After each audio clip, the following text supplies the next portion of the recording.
Welcome to another anime ramble. As always, I'm Bottle Cap, and today we're going to be talking about One Punch Man, and more specifically, we're going to be talking about our good boy Saitama and how lonely the peak is and his personal struggles. So, a great way I like to describe One Punch Man to new people entering the series is One Punch Man is basically if Goku became the strongest, but he was still looking for stronger people to fight, and he couldn't find any more. That that's the loneliness once you hit the peak of your world. Once you become the best, once there's no more competition left. Kuroko no Basket does a similar thing where they have this basically a group of basketball players called the Generation of Miracles. And they're so good that they're not having fun at the game anymore. It is not a challenge to beat anyone. And once you hit that peak of your world, the vast depression that comes of having no one at your level anymore is devastating. And it can really affect these characters mentally.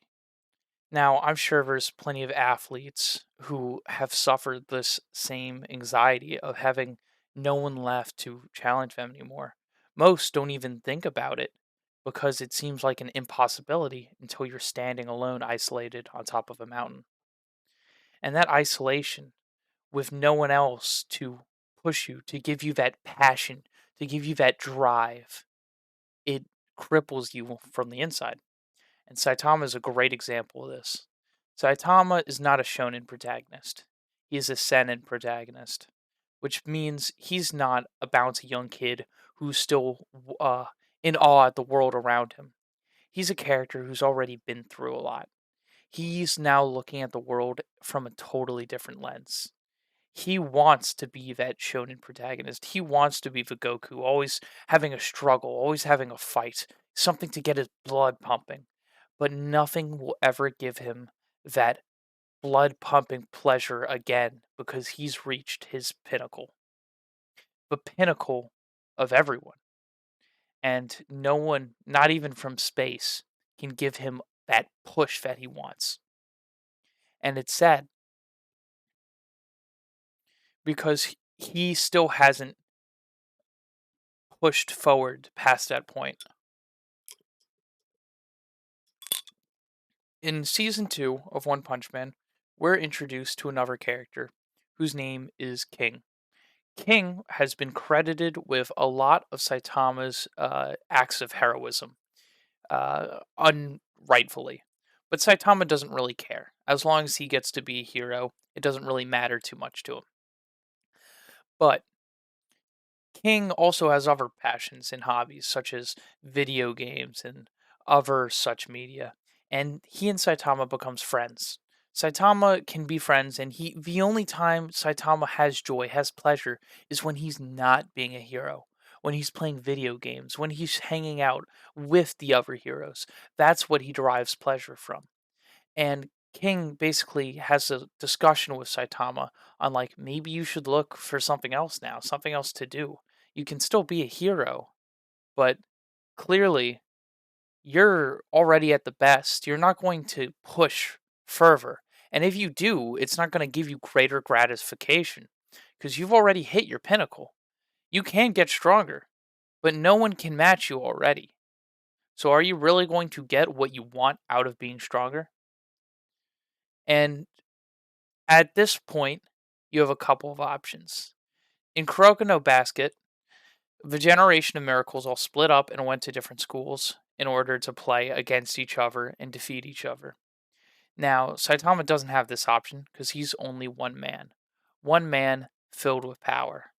How can he derive passion if fights aren't challenging anymore?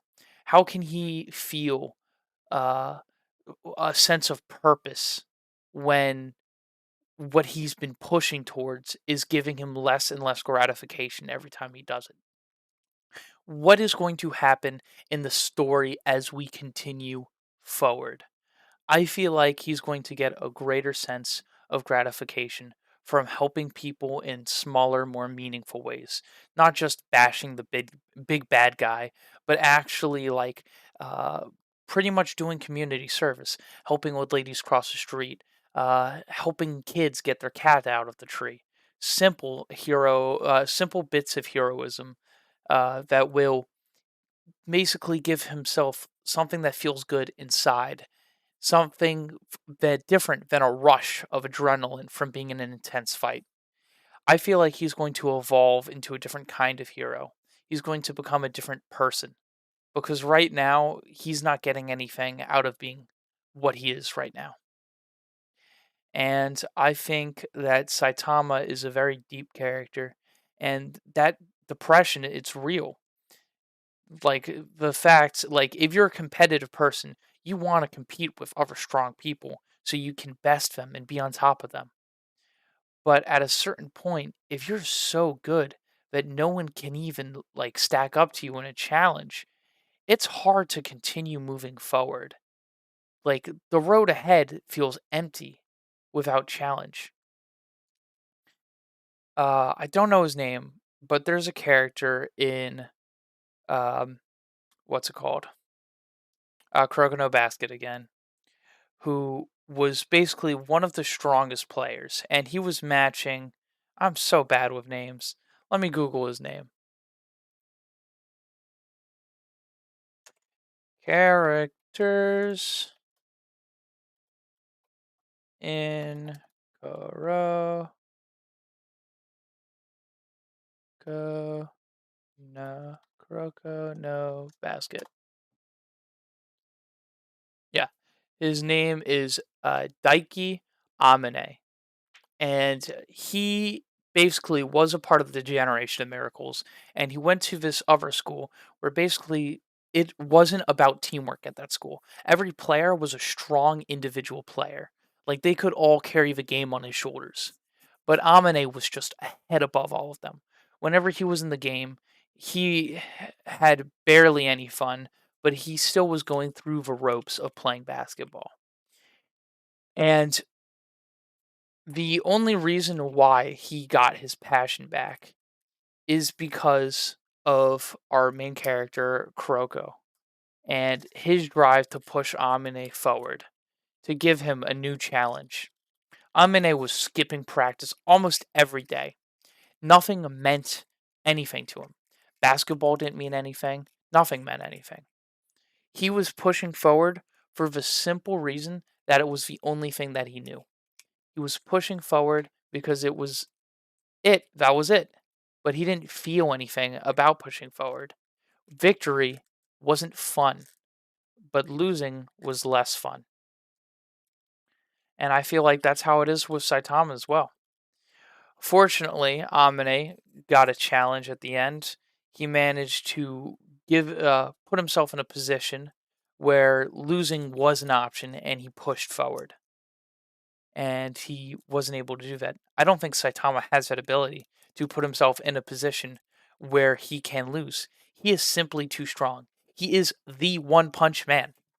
The only way for Saitama to get a challenge in this day and age is to either regress, which I don't think it's possible for him to regress, especially with the minimal effort he did to get forward. It was mainly the sheer drive. The way the power system works in One Punch Man is it all has to do with obsession and passion. Basically, at the very beginning of the story, what was the first villain? Was it the crab guy? Uh, I think it was. No, it was Vaccine Man, and he was a product of the world's obsession. He was like, "I'm born from the world in order to wipe out humanity. I'm born of human pollution, and now I'm here to wreak my vengeance." And then you have Crabalante, who was a rich dude who just ate crab all the time, and then he became a crab. And then you had a car dude that Saitama met when he was getting home, and he was so obsessed with cars he became a car. And that's how most of these monsters are made. Most of these monsters, their powers are born of obsession. Saitama wanted to become strong. He wanted to be a hero. He became obsessed with that. He spent his entire life dedicated to that one purpose. And even though he did minimum effort, he became the strongest with nothing but a sheer resolve. And his resolve never wavered. But now the passion he's getting from that resolve back doesn't feel as good. That resolve was a blessing and a curse for Saitama because it brought him to where he wanted to be. But now he's learning that pinnacle, it's not what he thought it was. And it's disappointing to him. Anyway, that's it for me. Might talk about One Punch Man more in another video, but I wanted to mainly talk about Saitama's character and what it meant for the story going forward and related to some other stuff. So I feel like that's it today. All these anime rambles are unscripted. If you have a comment, leave it down below. If you like the video, hit the like button and subscribe for more content like this. I will see you in the next video. And I've been Bottlecap. Bye-bye. Peace.